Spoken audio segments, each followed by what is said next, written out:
Hello and welcome to Pastor's Perspective, sponsored by Biola University, ranked as the most comprehensively Christian university in North America. You can find out more about them at biola.edu. Biola.edu. You're making it silly again. Here I am. Sorry. Whenever I'm here. Do you do this when I'm not here or just when I'm here? No, only when you're here. Right. I have a Biola University fact related to the election, because I bet some people are going to ask about the election. And in case you're asking who that is, it's sorry. Ed Stetzer, the Dean of the Talbot School of Theology at Biola University. And Bobby Conway from Image Church in Charlotte, North Carolina is here with us as well this week.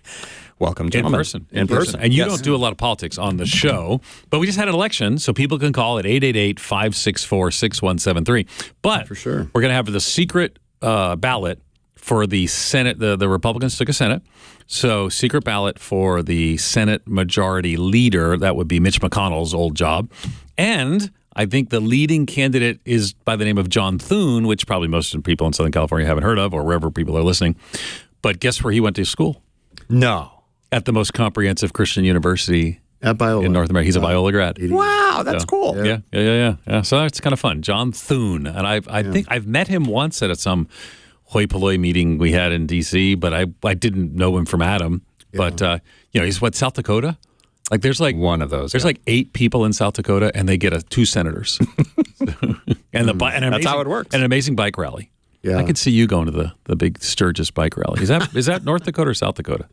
I'm not sure. I don't know. I haven't really thought much about that. Okay, sorry. I just jumped in because I missed you guys, and Bobby's here in the studio with us, looking fabulous. Yes, well, I'm glad to be with you guys, and glad to have you on with us, Ed. And if people have questions about the election, I think even maybe from just a pastoral, regardless of how we move forward. We knew whoever won this election, half the country was going to be disappointed, and the other half would maybe feel some relief. So hopefully we can figure out how to unify as a culture. And I do think that our two parties are so far apart on issues. Yeah. And that gets really discouraging sometimes, because when you think about the future of our country, it's hard to picture us, finding that unity. I was thinking about being a kid with Ronald Reagan and just the feeling of the pride that you had of being an American. It's morning in America about again. That. Yeah, there was just that sense, and just the '80s, growing up, riding your bikes, and you'd always know like where your buddies were when you were riding your bike around, because there'd be a stack of bikes sitting in the grass, and when the lights went on at night, it was time to drive home, and you just had CBS. You sounded like a 97-year-old man, but it's all. Should I ask how old you are? Yeah, 51. Okay, but man, I remember the time I'm 58. Yeah. So, Brian, how old? 42. Yeah, it's hard to remember your age. He's like, No. I can't remember. No. So I'm much older. Did you ride those bikes like that? And the light when the street lights came on? That's what my mom told me. Exactly. Yeah. And Different do you world we miss live in. the simplicity of that sometimes? I mean, I do, man. I do. I miss the simplicity of like being a new believer with a guitar and a stool and starting a Bible study in my high school and seeing. That's where I met my girlfriend. I later married. Yeah. And now I lead the Talbot School of Theology, the fifth largest multi-denominational seminary in the world. I have hundreds of people I got to think about. You do all those things. I tell Donna that Donna's my wife. That one day we just get tired of all. Let me take the guitar. Let's take a stool. let's start a coffee shop or something. And, some sort of cafe, and start telling people, singing and telling people about Jesus. Yeah. That's what I'd like to do.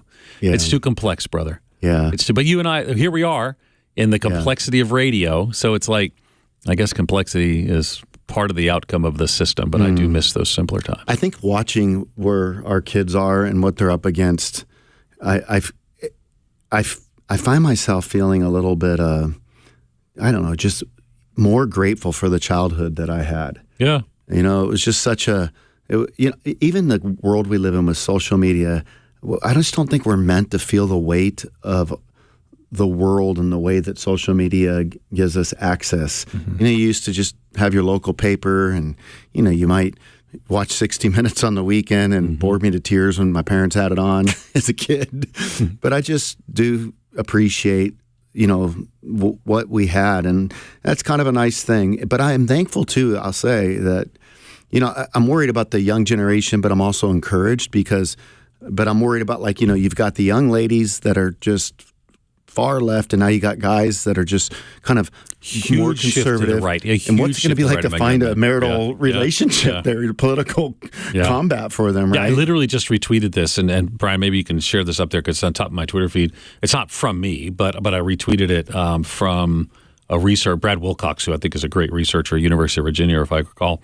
And he said, for those who doubted the rightward turn of Gen Z men, it says we witness a 29 percentage point shift to the right among young men 18 to 29 from 2020 to 2024. Insane. Wow. And Joe Rogan, Jordan Peterson. I mean, I think those guys are really helping these young men find some courage. I want to be a little cautious on some of the things Joe Rogan. You know what's funny? I've never even watched an episode. My son I know he's controversial, but I guess he. Well, I think some of the morality issues we'd have a very different place and space on. So what happens is you get people like Andrew Tate, or exactly. That's a toxic masculinity. And then Rogan, but Jordan Peterson, I think, has really helped a lot of people in that space. Yeah. So I think it's partly the crisis of young men. I think one of the things that elections remind us of, and remember, you can call us, talk about that at 888-564-6173, 888-564-6173, is that what happens is they cause swings, pendulum swings. And so I think that on the left side of things, some of the progressive things, some of the devaluing of manhood, some of the, all masculinity is toxic masculinity to some people, particularly on the leftward side of things. And then people say, no, this is not going to be. And I think we saw that shift right. I mean, again, President Trump's election is not. I mean, it's small landslide. It's not Ronald Reagan Mondale, but it's a landslide. It's still in that category. And again, I think it's multifaceted. But I think I read an article this morning in the New York Times, and I tweeted about it. And again, it's on my Twitter feed, which if you go at Ed Stetzer, you'll find those things. And because what I said was, I guess my last tweet was, I hope you'll join me in praying for President Trump, which I hope every person, because it's actually in the scriptures to pray, just like I prayed for, and I'm still praying for President Biden. But here's what I tweeted about New York Times. So the New York Times manages to list 10 takeaways from this election, some of which I agree with, without mentioning that Americans are rejecting the significant leftward movement of the Democrats. And I would say culture as a whole, is people have said this far, no more. And, we're here in California, and it's not as loud a roar, but I do think around the country it was. Yeah, I just got done reading the new, it's been out for a little bit, but kind of the seminal piece on Martin Luther King Jr. and his life. And then I'm now reading Malcolm X's autobiography. And you've obviously got two different voices there. One's a peaceful influence by the way Gandhi would peaceful protest, and then you have one that's just very rigid. And my heart can go out to like a Malcolm X to learn empathy on what made him feel the way he did. Having his father killed by white people, having 3 of his uncles killed by white people, having his house burnt down as a kid. But all that to say, in the 60s, I was thinking about, like, as I've been reading, just how much despair that generation felt, and then they were able to find their way again. Yeah. And I hope in the same way, I think that we're kind of experiencing some of this, but we're hopefully going to course correct here and be able to realize that if you just don't have any moral boundaries whatsoever, we're just deconstructing everything, and hopefully we'll find a way through. And I could see how there's a lot of comparisons that will be made with the 60s and, the last decade that we've been up against too. Yeah, one of the things that I actually teach on, where was I? I was in Las Vegas and did a pastor's conference on Friday. And I kind of explained that we're in the midst of a cultural convulsion. I actually shared this. Cultural convulsion. Yeah, I shared this here at Calvary Chapel, Costa Mesa on a Wednesday night service. Every 60 years, America seems to go through a cultural convulsion like this, where we things just go really crazy, and people really hate each other and turn on each other, and you're not sure the country's going to stay together. And I'm not sure we're done with it. I don't, of course, we're in the, we're still in some of the peak. There's a whole lot of people in the country who are very upset. But people are coming out of the closet and finding their voice against cancel culture now. Yeah. So it's interesting to see how this kind of works. But I do think that they do tend to resolve. The question for me is I think what President Trump does in the next few days, which again, his first term, I don't think he saw. His inauguration speech was shocking in ways that were, I think, were unhelpful and divisive and more. But now he knows this is his last term, and I'm praying for him to seek to get up and say, I want to be a president for all Americans. I want to.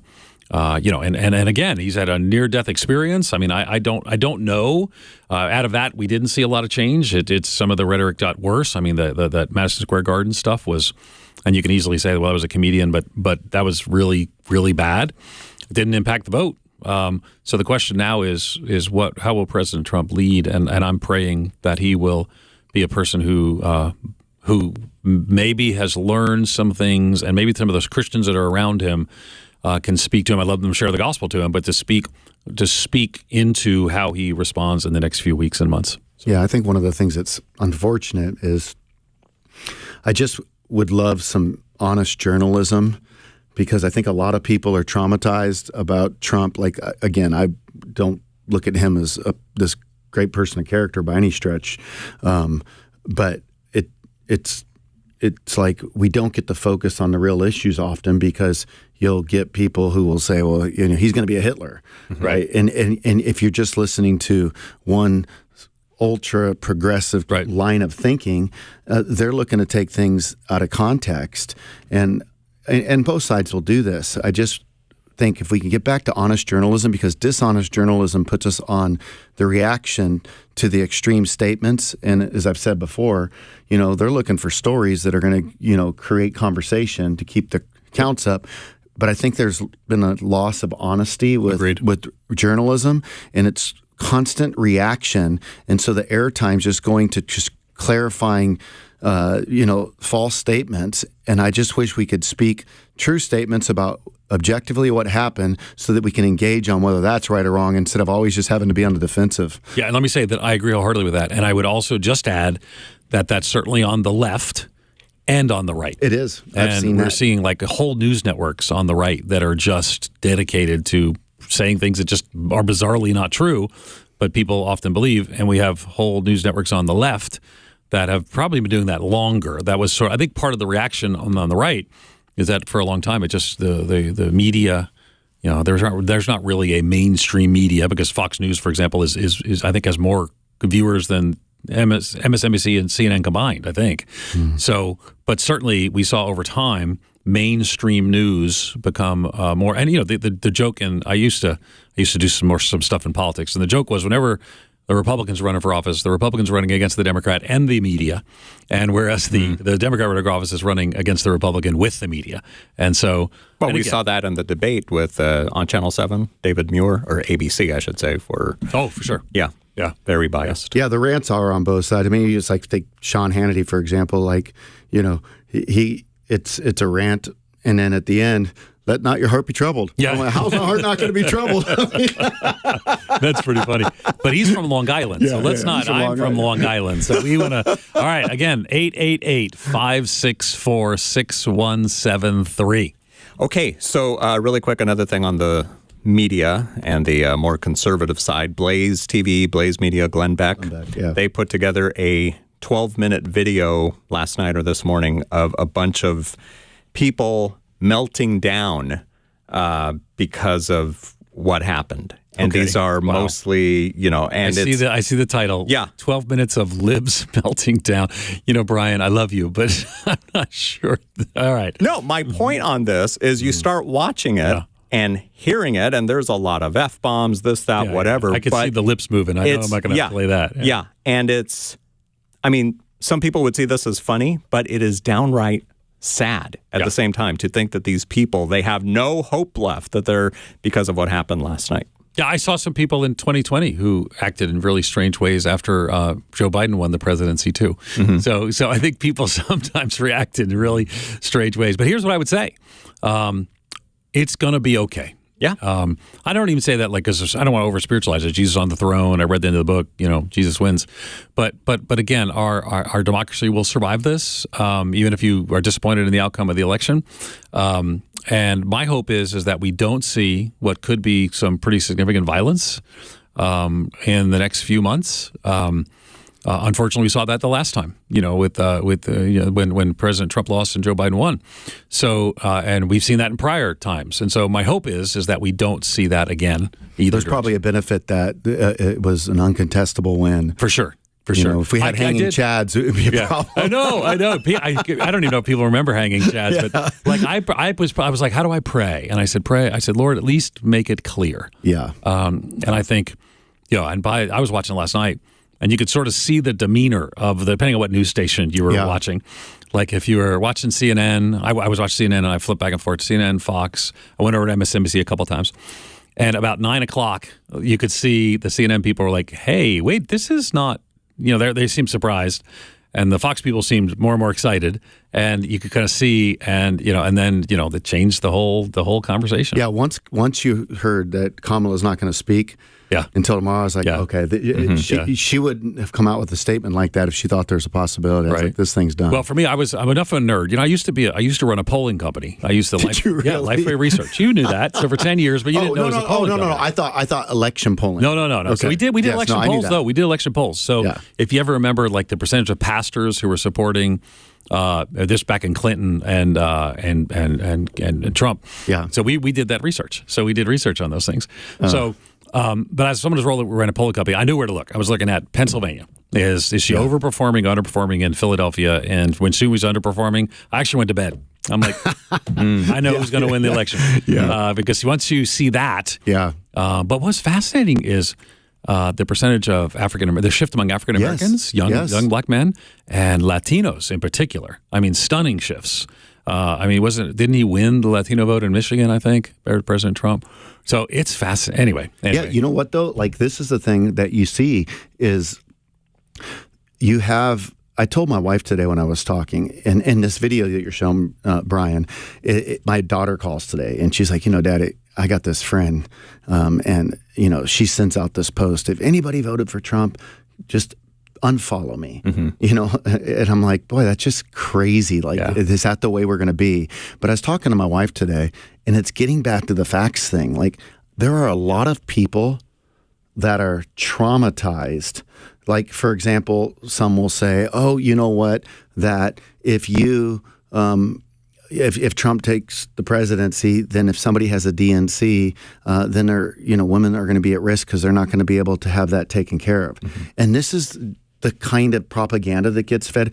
Every state in the United States has protections for a woman in labor that if her life is threatened, be it an ectopic pregnancy or a DNC needs to be had, that'll be provided for. Yeah. But people start creating these scare statements, and so then people are traumatized over, what if I have a DNC and I'm going to die? Or what if Trump's going to be a Hitler? And I'm going, now you have all this emotion because of, I think, of irresponsible journalists. And I wish Donald Trump was pro-life. So, I do too. I wish he was pro-life. Yeah, so that was a disappointment to me. Yeah, and so to see like people saying these things are going to happen related to abortion, again, I wish Donald Trump was a pro-life leader, but he's moved away from those things. And so that was unfortunate. And so let me say that one of the things, I lead a university school, the Talbot is a school of Biola University, is I've seen schools all across the country pausing classes and taking these moments. I tell you what we're doing at Biola University, we're going to classes and educating people. So because there's important work to be done. Yeah. And at the end of the day, we're not going to be talking about this in about a week. Well, who knows, actually. Let me rephrase that, because we don't know. But we're not going to be talking about this as much in the next coming days, and it could fade from the news, et cetera, et cetera. And yet the work of Jesus Christ continues. Men and women will show up for their neighbors, show and share the love of Jesus. Churches will continue to be on mission. Your church, my church, our church, Biola University and Christian schools and others will continue to educate people to make a difference for the gospel. So I guess it is important to keep these things in perspective as well. Yeah. Last thing I'd want to say, Brian, is this. I think something that we need to do as a church is really teach our flocks how to communicate, because we don't know how to communicate as a culture. And when you see this kind of drama in the video that you just let us watch of people falling apart because Trump won, how many people still would love to be in this country? And I worry about the weakness of our culture that has to have these safe zones. Like when you have to cancel people because they have different political views. I mean, part of what makes America great, and I think even Christianity, it's so freeing that we don't have to force our religion down anybody. We just show love. But if we could just realize that the culture would be a lot better off, relationships would be a lot less fractured, if we could just learn how to have a solid core and not try to coerce everybody into seeing the world the way that we do. And again, it's like I said, in reading Malcolm X's autobiography, I mean, his ideology is crazy. I mean, like the white man is Satan, and I mean, all that stuff.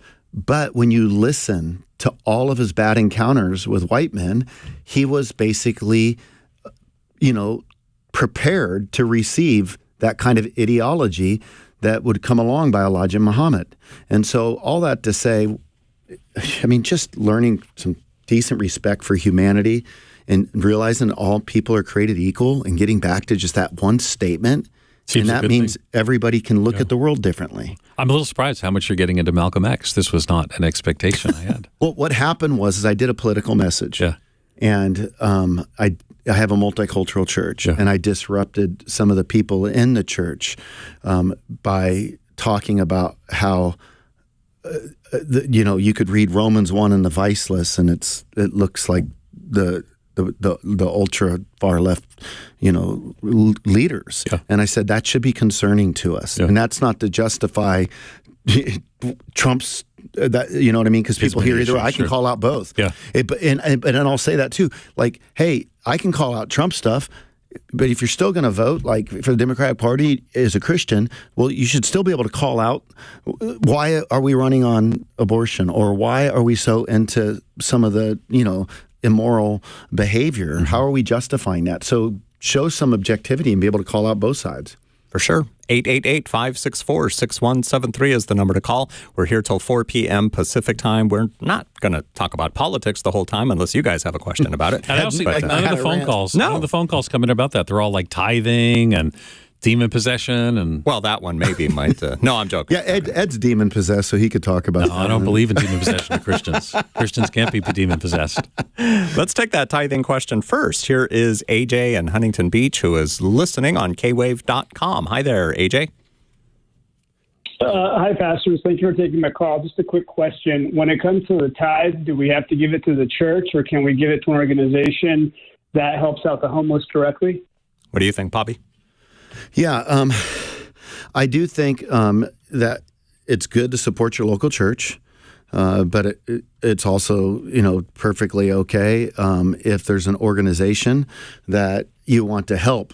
But I don't think it's healthy when people, imagine if everybody took a perspective in the local church, I'm just going to give to a parachurch.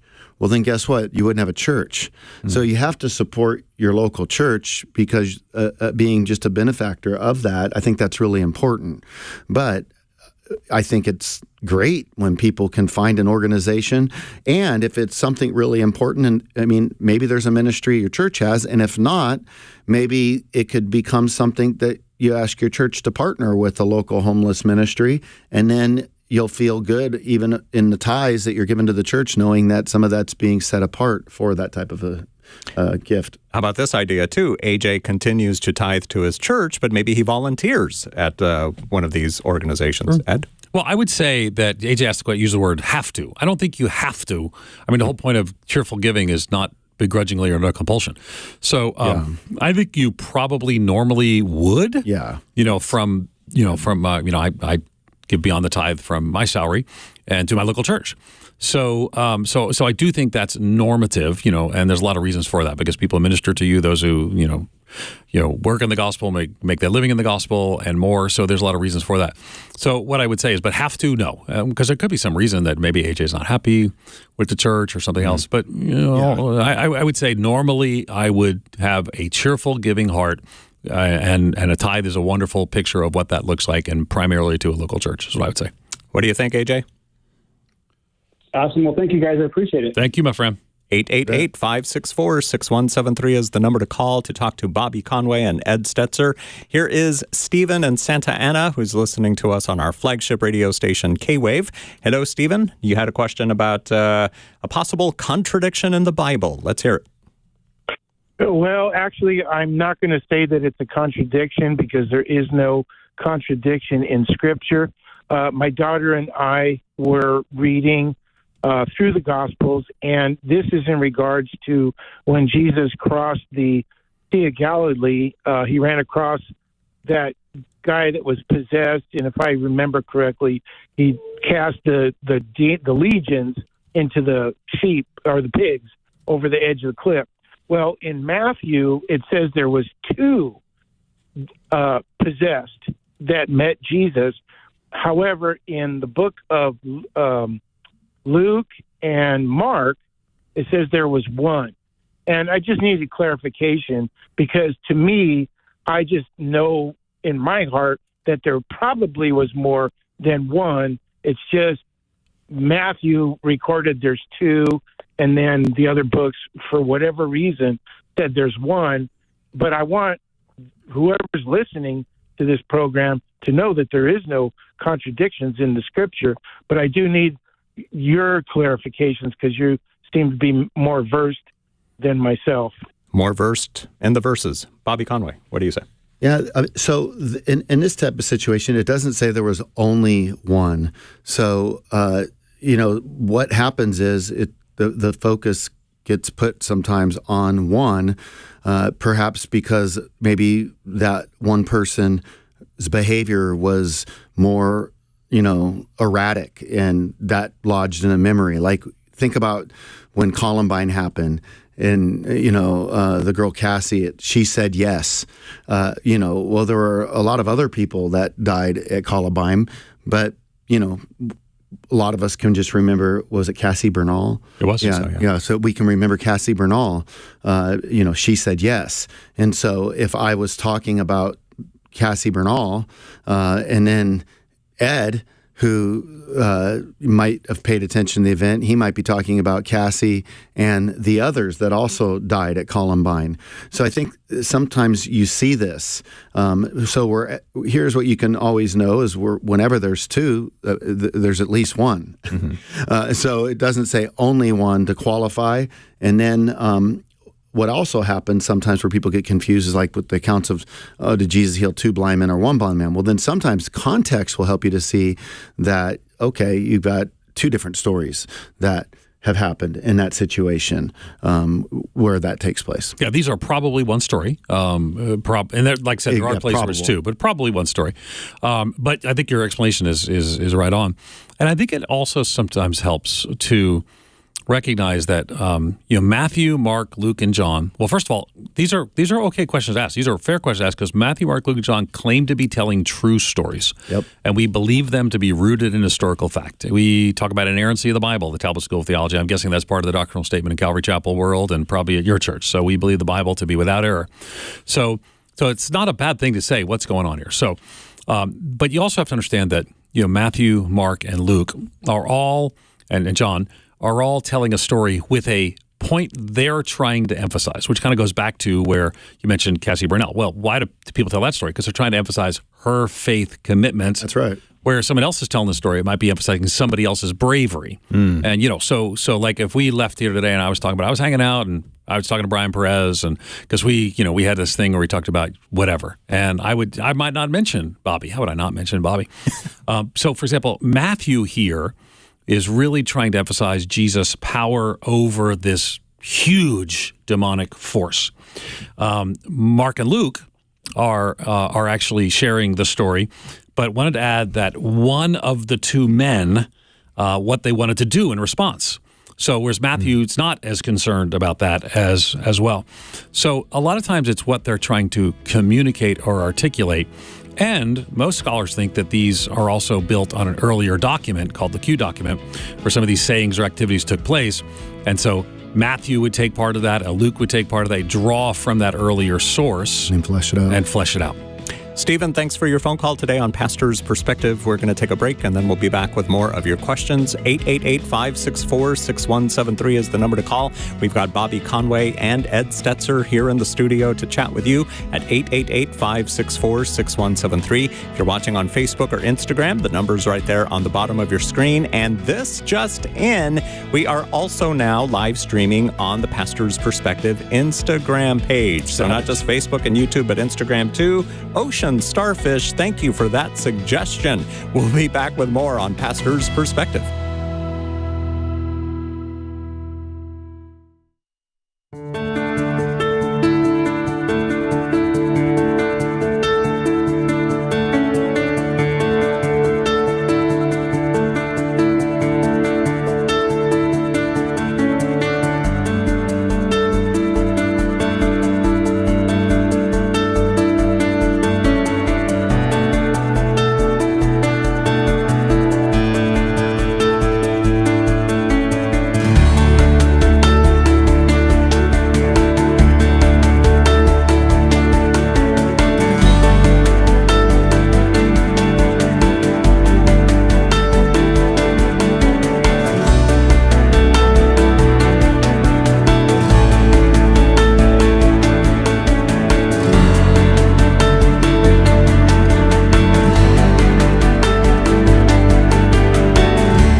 Welcome back to Pastor's Perspective, sponsored by Biola University, ranked as the most comprehensively Christian university in North America. I'm Brian Perez, and here in the studio with me, Dr. Bobby Conway, the pastor of Image Church in Charlotte, North Carolina. You also see him on YouTube. You can look up Christianity Still Makes Sense. And when you get there, make sure you subscribe by clicking the little bell icon, and then you'll get notified every time Bobby puts up new content.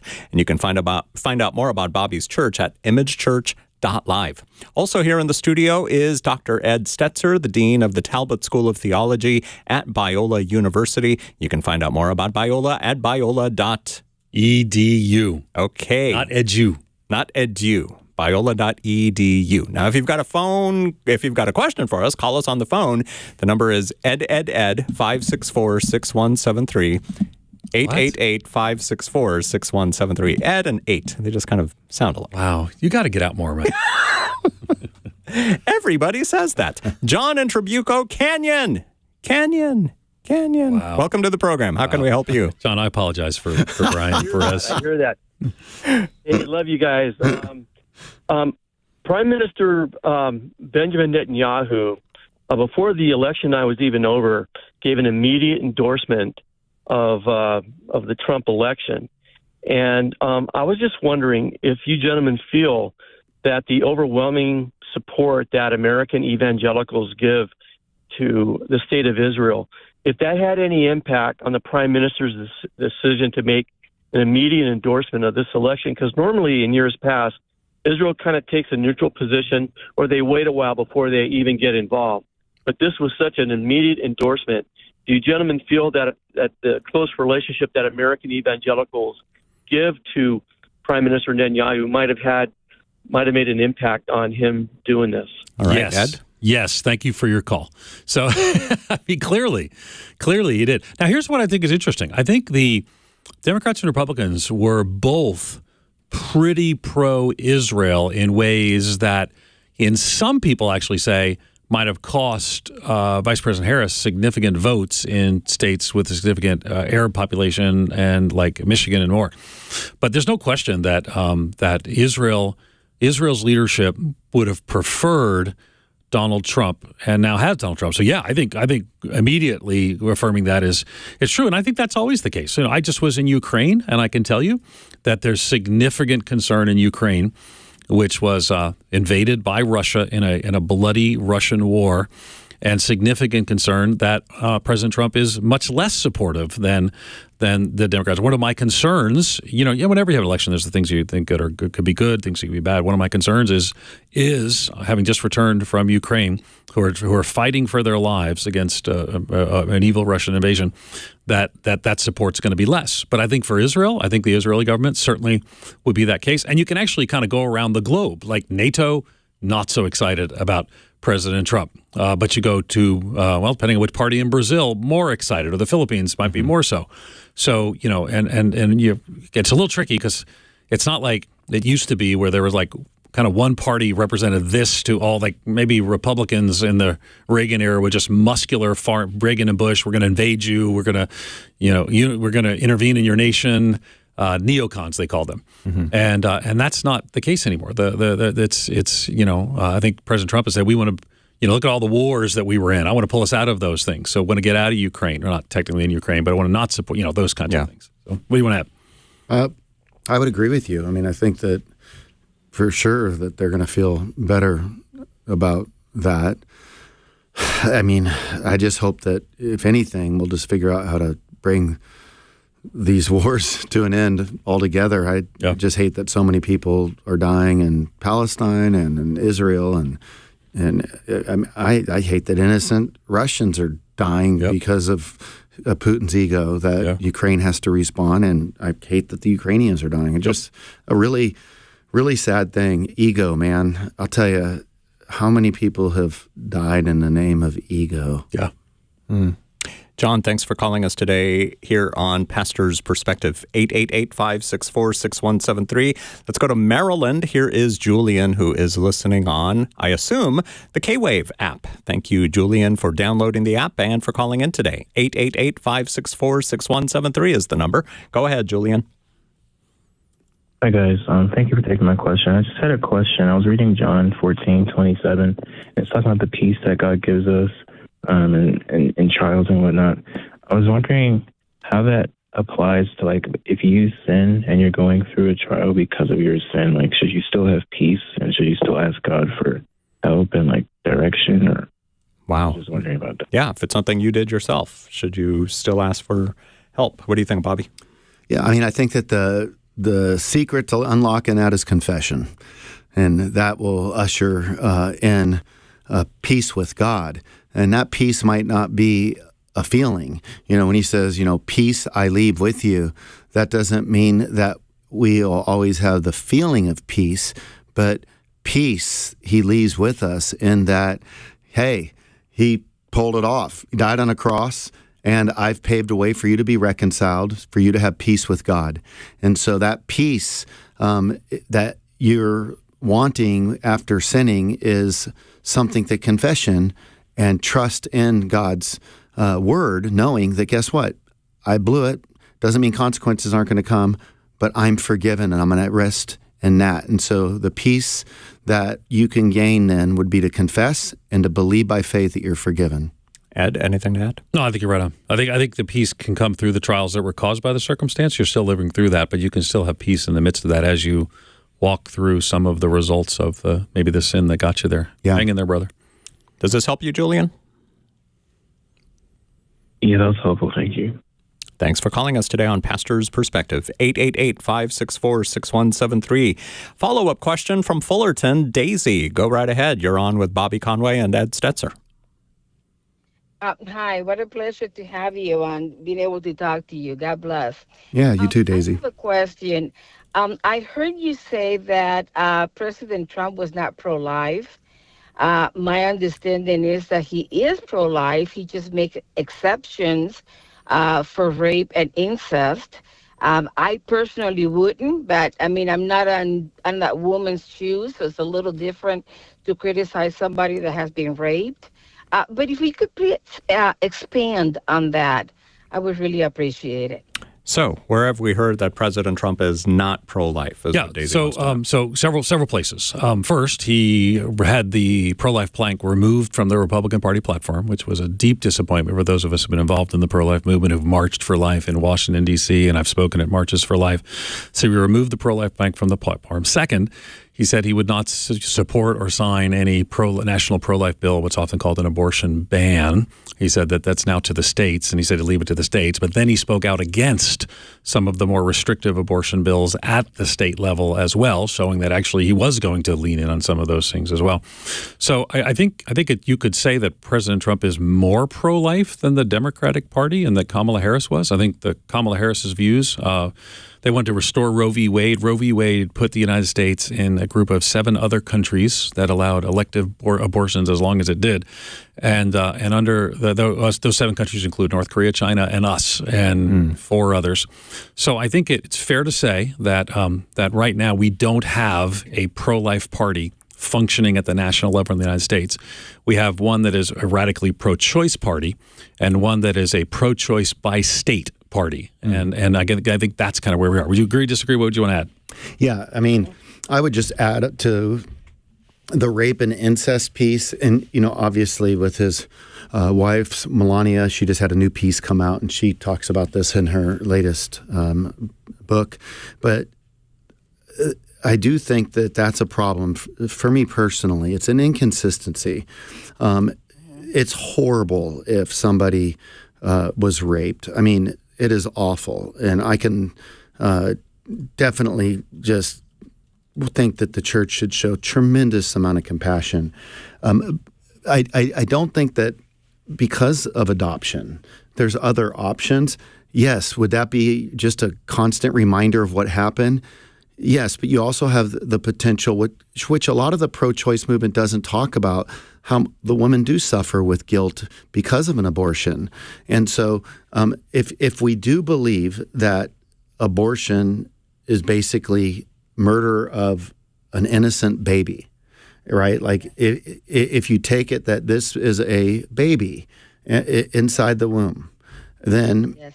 what happens in that situation is you don't resolve it by saying to, like, as I said a couple weeks ago, like if my daughter if that happened to her, I wouldn't say, okay, so you go, what's worse, rape or murder? Well, I mean, they're both horrible, but one, you're still alive. The other, you just don't live. So you don't take something like rape and then tell somebody the application is murder, because that is, to take another wrong. And then not only that, I'd be concerned, like, I don't want you to have to live with the guilt. So there's a solution. It's not easy, but adoption. Mm-hmm. And so that gives the child a right to life.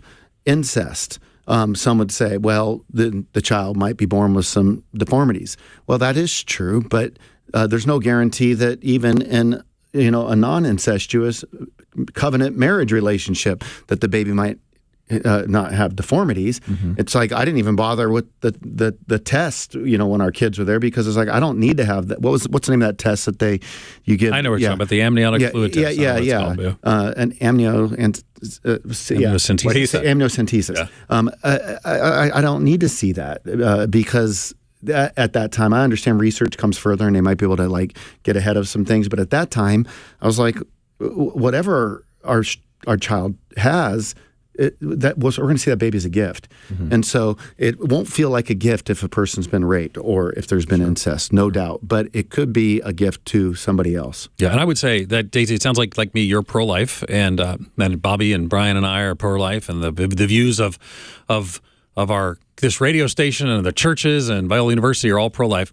Let's pray that the Christians who may have a voice into the beginning of Donald Trump's second term, that they might speak into a more pro-life view, that they might persuade, and hopefully we'll see more of a pro-life, because again, there's variations of it. There's not a pro-life national party anymore, but there are variations of it, and I would pray that people's heart would be, I think 100 years from now, we're going to look back at this time period and just be horrified at how we saw unborn children in the womb. Yeah. And so I'm among those who is praying and continue to speak up for the unborn. I've done it in the pages of USA Today and in CNN. I did it multiple times under the Biden administration. I did it when President Trump changed the mind of the Republican Party and they dropped pro-life from the plank. I want us to be consistently pro-life, regardless of what the political parties do, and keep speaking up for the unborn. Yeah, so and even you'll join us, Daisy. Even when it comes to the, okay, so you think about during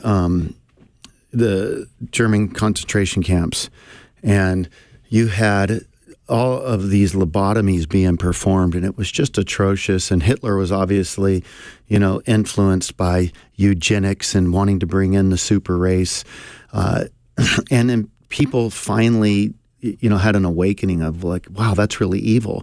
And they're even saying today, people are starting to speak up that when you think about what's happening with, castrating teenagers because they're identifying as another gender or whatever, that someday we're going to look back at this in a way like that the lobotomy was looked at. Just the fact that medical practice is doing some of this stuff, it's unbelievable. So what we have to be careful for is we should never expect when Satan will try to manipulate us into compromising on the truth, he'll use, the book going around right now, toxic empathy.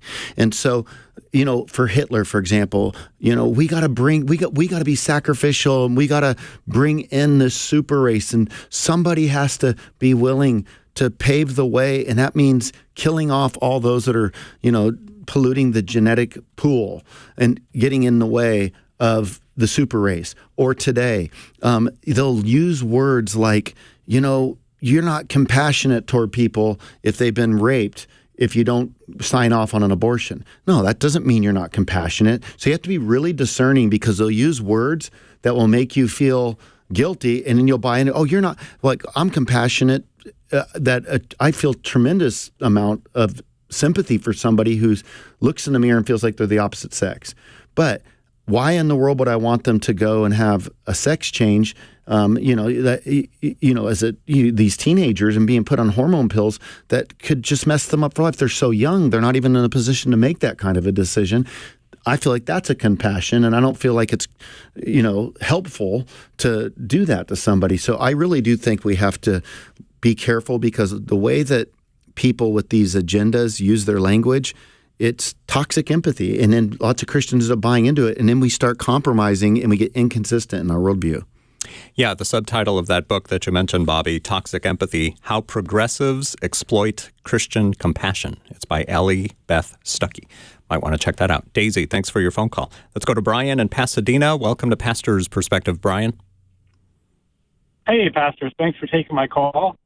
My question is about the Decalogue and the Ten Commandments. Go ahead. Yeah. So my question is, when you look at all the Ten Commandments, you see that there is a penalty assigned to each commandment, from death to restoration of goods, depending on what it is. But on the 10th commandment, this is where my question comes in. I'm wondering what your perspective is. On the 10th commandment, thou shalt not covet, and then it lists all the things you're not supposed to covet. How is that where the first table would be things against God, the second table would be things against society? How is that against society, and what kind of way of penalizing that type of behavior is there? How does coveting go against society? Ed, well, first, I just want to say publicly here that I covet your hair, Brian Perez, and your hair, Bobby Conway. So I'm sitting right here. So 10th commandment violation right now. I don't know that it's, how should you be punished then? Yeah, that's true. That's true. I would just like that. Maybe some Rogaine to help grow out my hair. I'd be punished with Rogaine on every day, so get one on my bald spot. I think he's rightly acknowledging that their sins against God and sins against community are kind of how it's laid out there together. When it comes to the 10th, it does seem to sort of float out there in a different kind of category. But in some ways, I think it encompasses both. The heart that covets is a sin against God, and the heart that covets and leads to action is a sin against community. But again, I think that's probably a surface level observation. I know people have written whole PhDs on this question. But the answer I would mostly say is it does seem to float out there, and I don't know that there's a clear reason that I know why. Bobby, you want anything? Well, I think if you continue in the Pentateuch, and as you read through, you start seeing some of the consequences. So take, for example, you shall not covet your neighbor's wife. Well, if you act out on that and it's adultery, that is punishable by death. Sin against God and your neighbor's wife. Which is, just you think about that, like, boy, I'm glad that's not the case. Like, please don't hear me saying you have. I'm not quite sure how you're going to. Maybe you stumbled into this. So. Come to our church if you've had adultery, we'll stone you. Exactly. Can you imagine that? No, but while that can seem really harsh, these laws compared to like the Code of Hammurabi and some of the ancient Near Eastern surrounding cultures laws, these laws were. Like, if you thought this sounds brutal, some of the consequences. But keep in mind, this is a theocracy, and they're to be holy as God's holy, and He has, under His reign, and all of this sacrificialism, all that is just painting this picture of absolute holiness. Yet there's ways that we can understand as grace in that context too. Fortunately, when you come to the New Testament, Jesus lightens up, right? He just, instead of, punishable by death, he says, take your right eye out. So, none of this. Hey, come to Bobby's church. Come to Bobby's church. We've got death penalty and eye gouging. Eye gouging. But it's really a heart issue, right? Right. And snake charming too, right? It is, exactly. Snake charming comes later. I think, Brian, you're asking the right question. I don't know that there's like an easy answer that doesn't involve a very in-depth Bible commentary on why that might be categorically bridging the two. But it's sharp that you're noticing. I love that you're reading the Bible that closely. Yep. Thanks for calling us today. 888-564-6173. Bobby Conway and Ed Stetzer here till 4. Let's go to Rancho Cucamonga. Here is Luisa. I just want to say Rancho Cucamonga. Rancho. Okay. Got to roll the R there. Go ahead. Go ahead, Luisa. Hi. Good afternoon. Thank you for taking my call. The question that I have is kind of in sync with just what happened yesterday with the election. I have a friend who I went to church with. She was in my small group. She has a daughter who is transgender, and I think I might have said some offended her by something that I said on Facebook. And her stance on everything that just really happened yesterday is that, Jesus loves everybody, regardless of, gender identity, that we should be voting for women's rights. We should be voting for equality for all of our, what she called rainbow brothers and sisters. And pretty much to throw out like egos and judgment. So my question is, I'm kind of torn. On one, my husband and I just moved to Rancho Cucamonga, so we haven't really been able to get in like completely with a new church in our area. And my old church, everybody is being very, very quiet about everything that has been going on in our government, in our nation. And then on the other side, I just feel like all of my friends are just totally against what I believe biblically. And where I'm at now is like, I want to speak up. I feel the urge to speak up, but then there's a side of me that I feel like, okay, where have I crossed the line? Where do I know if I'm being judgmental or, arrogant? Right. So I'm going to put you on hold there because the connection sounding spotty. You can't hear it, so we're not cutting you off. We just your connection was going out. And Bobby, I'd love to hear you weigh in on the topic. But I think there's more than one thing going on here. One thing, she said she might have posted something on Facebook that offended her, and I would say that a lot of Christians maybe have used Facebook and social media in a way that rather than just stating what they believe in a kind way that is pastorally caring, that might have alienated some people. That could happen. We don't know, and I don't know that we could ask her because the connection has kind of gone kind of bad. Sorry, Louisa.